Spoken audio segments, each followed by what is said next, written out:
joyous effort.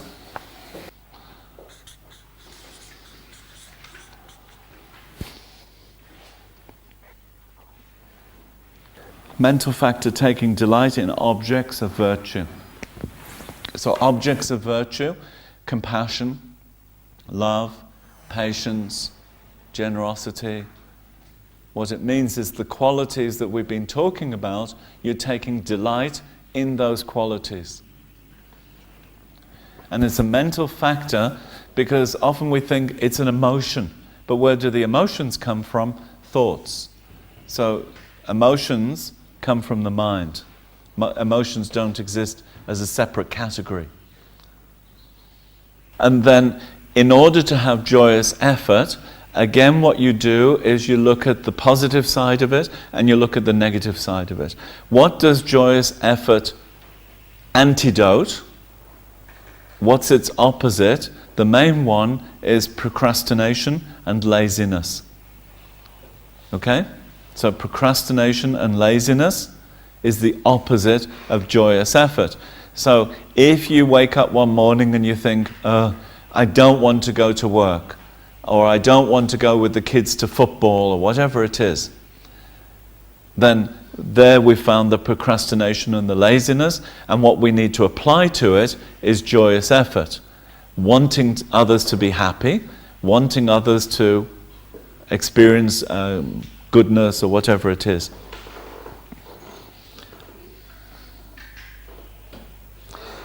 It's said that with joyous effort you can accomplish anything relatively easily and quickly.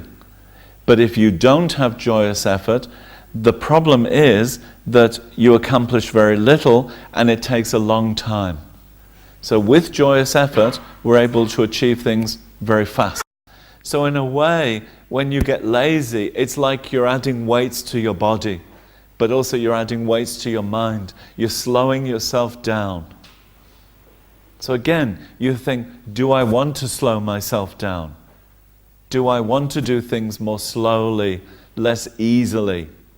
If I don't have joyous effort, then things are slower, less easy, more difficult to put things into practice. So we have to think about this. Not just to think of the positive, I very much want to have joyous effort, but the negative. What we don't want is that sense of laziness and procrastination. So we have 3 lazinesses. I'll write them down for you. The laziness of procrastination, the laziness of attraction to meaningless activity, and the laziness of inadequacy. See. So I think the first one's fairly easy. Procrastination we understand. I'll do it later, I'll do it tomorrow. Yeah? Mañana, the mañana syndrome. I'll do it tomorrow, I'll do it later. And it becomes a habit. I'll answer the emails later, and then tomorrow there's double the emails, so I'll do it even later. So procrastination, I think we understand. Attraction to meaningless activity. There needs to be a balance in your life between work and relaxation. If you get too attracted to meaningless activity, it means you're not doing meaningful activities. Look at the opposite of it. If you're not doing meaningful activities, remember yesterday we talked about meaningful speech as opposed to gossip. So if you're not doing meaningful activities, then they're meaningless, and then this can become a habit. You get very attracted to it. I think one thing is, on the computer, playing cards. This can very easily get you sucked into playing games on the computer. And it can increase and increase. I mean, then you can start gaming, you know. One of these gaming advertisements pops up. just spend €5, a little bit of gaming, and then €10, and then 20. So this sort of meaningless activity, you can start with a little bit, but it starts to increase and grow. So this is a laziness in response to what you could be doing, which is benefiting your mind, your family, your friends, your business, whatever it is. So as I said, there's nothing wrong with coming home and sitting down and thinking, I really want to know what's going on in the world, and watching the news with the right motivation. But if you sit there for 5 or 6 hours with a sort of blank mind, then what you're generating is an empty mind. You're not increasing the power and the potential of your mind. So use meaningless activity, if you're going to do it, as a rest in order to come back to meaningful activity. You understand this is a rest, and then I'm going to go back to something meaningful. And then the laziness of inadequacy. Don't you think this is an interesting one? You don't understand? Inadequate is, I can't do it. Oh no, I couldn't possibly do that, but you can. So this comes back to good self-esteem, good self-confidence, and somebody asking you to do something, and you automatically say, oh no, I couldn't do that. It's not possible. But you can. So it's you saying you're inadequate, but in actual fact, you're adequate. So therefore, when you say you can't do it, it's a laziness. It's promoting a laziness in your mind, where you're saying, no, I can't do it. And that laziness becomes a habit. So then one day, you want to do something, and people say, no, you couldn't do that. The response back is, of course you couldn't do that, because all along you've been saying, oh no, I can't do that. Oh no, I can't do that. And one day you want to do something, and then they say, oh no, you couldn't do that. How does it feel? So you know the resources that you have internally. Use those resources in order to benefit yourself and others. But I think the main thing is use them. Don't procrastinate, don't be lazy about it, don't put it off. Recognize that by not using them, then they deteriorate. It's like having a skill, isn't it? If you have the skill of playing tennis or golf or something like that, but you don't play for a year, you don't expect to go back after a year and be able to do the same thing, have the same level of skill. So in the same way, when you have skills in the mind, you need to use them. Because otherwise, after a while, you want to use them, but it's not so easy to go back to them. So I think management skills, also you need to keep training, retraining, always improving yourself. Because there's not always situations where you use all the skills.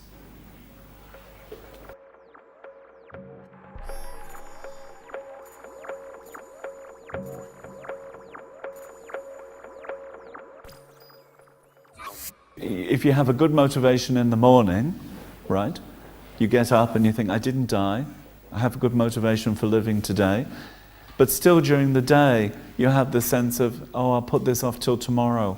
Still something's not creating enough energy.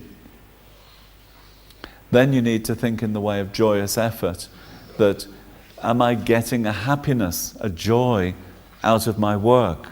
Out of doing these tasks. And sometimes there's tasks I think that we want to avoid. So we have a good motivation, but there's certain things that we want to avoid.